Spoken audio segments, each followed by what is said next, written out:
Hi guys, kamusta kayong lahat? Ngayong araw nga ay magluluto ako ng chicken adobo for lunch. Hindi nga pala pumasok si Matia ngayon. Nung nagising nga si Mister para pumasok sa trabaho, tumayo na nga rin ako. Katapos nga namin magkape at nakaalis na si Mister, sinimulan ko na nga maglinis habang natutulog yung dalawa. Maya nga, hindi pa ako nakakalahati, nagising na nga si Matia.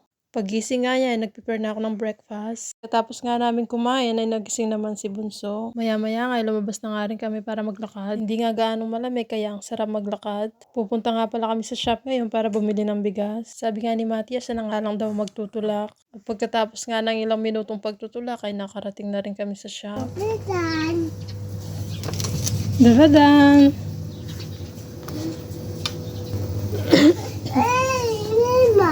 Gusto Nema? Ay, wow, kamudan. Risha. Wala. Gusto ko siya, Matia. Dahil nga Pilipino tayo, una sa listahan ay yung bigas. Kumuha na nga rin pala ako ng isang cream cheese at isang pack nitong Jollibee. Hindi ko na nga makalimutan bumili ng chicken cubes. Kaya ito, kumuha na nga rin ako ng isang box. Gagawa nga rin pala ako ng soup ngayon. Pagkatapos nga namin ay pumunta na kami sa counter para magbayad. Habang naglalakad nga pa uwi, itong si Mati ay nakakita ng bulaklak. Kala! Pumitas nga siya ng dalawa at binigay niya sa akin yung isa. Sabi nga niya sa kanya nga daw yung isa. Pag nga nakakakita siya ng bulaklak, hindi pwedeng hindi siya pumitas. Pagkatapos nga ng ilang minutong paglalakad, parating na rin kami sa bahay. Pagkapasok nga namin sa bahay, ay nakipaglaro muna ako sa dalawa. Maya nga ay pinatulog ko na rin si Bunso. Nung nakatulog nga siya, tinuloy ko naman yung paglilinis. Hindi ko na nga namalayan yung oras.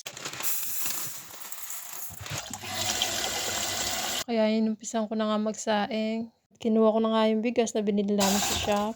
Ito, inugasan ko nga ng 2 beses. Dahil nga wala tayong rice cooker, tatantyahin lang natin yung tubig. Lulutuin nga lang natin sa medium fire. At nung kumukulo na nga, hininaan ko na yung apoy. From medium to low fire. Umpisan ko na nga rin palang pakuluin yung manok. Tapos nga ng ilang minuto ay naluto na rin yung kanin. At ginisa ko na nga rin tong manok.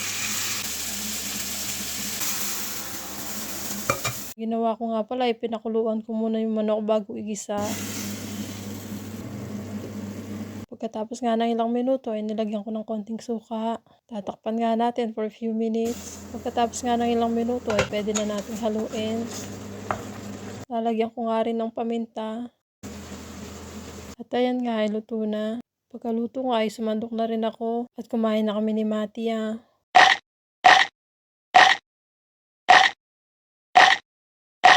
Hanggang sa susunod, bye!